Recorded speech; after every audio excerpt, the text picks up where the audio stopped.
ReservHub Quick Tip: How to add a guest to the waitlist. In this ReservHub Quick Tip, I'll show you how to add a guest to the waitlist. Start from the ReservHub dashboard. When a guest arrives and there is no suitable table available yet, open the waitlist option. The waitlist form lets you enter the table and service details, including party size, service type, and estimated wait time. Guest information is optional.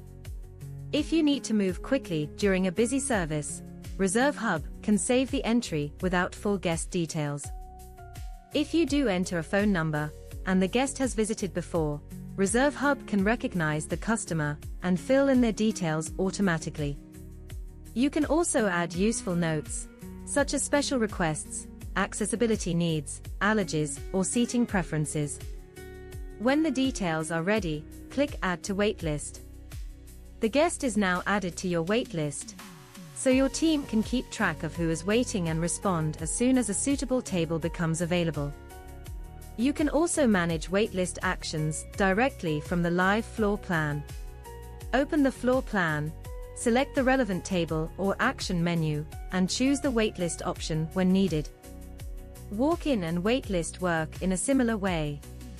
Guest details are optional for both, helping your team move quickly while keeping service organized. ReservHub helps restaurants manage waitlists, walk-ins, reservations, and tables from one smart platform.